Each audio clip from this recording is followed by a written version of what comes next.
Кийинки сөз депутат Токтошев Эмил Токтакуновичте. Рахмат, урматтуу төрага. Менин суроом антимонополия комитетинин жетекчисинде, агентствонун жетекчисинде. Сиздердин негизги милдет эмне? Биздин милдет ошо атаандаштык жөнүндө мыйзамдын толук аткарылышы. Ошол биздин экономикада ошо атаандаштыктын бардык немелери толук мондо ишке жүргүзүлүшү.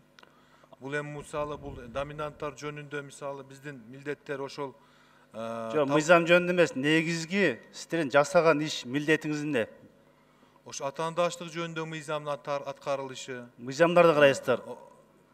Базардагы бааларды карабайсыздарбы? Биз эми базарларды баарларды карабайбыз. Ал атаандаштык негизинде болот. Эми өзүнчө мисалы табигый монополчулардын бааларын карайбыз. Вот, анан эми баягы мамлекеттик муниципалдык ишканалар өздөрүнүн мисалы кызматтарын ошо биз менен бааларын, тарифтерин макулдашылат.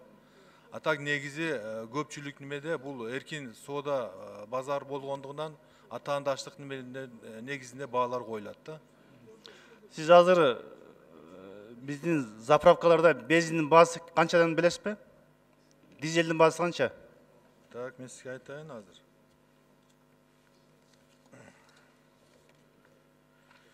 Бензиндин баасы эми ар бир немелер боюнча мен айтып кетсем, мисалы Газпром, Бишкек Петролиум дегенде мана бизде жума сайын бул боюнча биз анализ жүргүзөбүз, ар бир заправкалар боюнча, компаниялар боюнча. Мен айтып кетсем, мисалы акыркы мисалы февралда ошол өткөн жылдын аягы менен салыштырганда ошол баалар арзандаган, мисалы А80 5-6%га чейин, А92 4%. Баасын айтыңыз канча? Баасы мисалы мен сизге айтсам, Газпромдукунда мисалы А80 14 сом 90 тиын, мисалы 40 сом, А92 42 сом 50 тиын, 95 43 сом 50 тиын. 92 42 сом дедиңиз, э? Эми дизелдин баасы канча? Дизелдин, солярканын баасы. Дизелдики Газпромдукуна 45 сом 50 тиын. Бишкек Петролиумда 45 сом 50 тиын. Роснефтикинде 45 сом. Ред Петролиум дейин арзан 43 сом 50 тиын мисалы да. Жакшы экен, бааны билет экенсиз. Оптом баасы канча билесизби? Оптом баасы булда менде бар маалымат. Мисалы биз негизи оптом баасы ошол Россиядагы Жок, Бишкектеги базалардын оптом баасы. Бишкектеги Россияны айтпай эле коеюн. Эми бул оптом баасы менде азыр ал жок. Мисалы именно мо отпускнойлорду мисалы маалымат алганда алар бизге берип турат. Бул да конфиденциальный информация болуп эсептелинет. Бирок алда бизге маалымат берип турушат да ошол нелер боюнча. Маалымат берсе айтпайсызбы, эмне секретинде? Жок, бул эми конфиденциальный деп берет да бул маалыматтарды. Мен именно мо мониторинг автозаправкалар боюнча айттым. А именно мо айткан немелер боюнча бул конфиденциальный. Мен сизге өзүнчө берип коеюн, анда эсте уруксат. Жок, сиз айтканыңыз туура эмес, бул эмнеге секрет? Оптом сизде сговору бар балдар менен. Аны мен айтып коеюн, бүгүнкү оптом баасы, дизелдин баасы. Нефти базарда 40 сом. Заправкада 45 сом.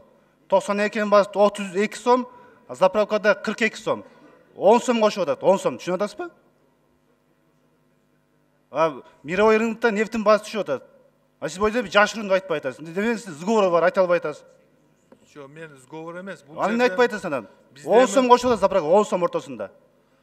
Баяк буга чейин айтылып кеткенде, бул эми коммерция тарихи болушу мүмкүн. Ошол конфиденциальный деп бизге берип атат. Ошондуктан монда биз ачык жарыяланган болбойт. Мен өзүнчө ошо материалдар сизге мен бергенге даярмын. Ошо биз алып аткан немелерди сизге бергенге даярмын. А так мен айткандай АЗСтердеги жума сайын өткөрүп аткан мониторинг боюнча бааларды мен айтып кеттим.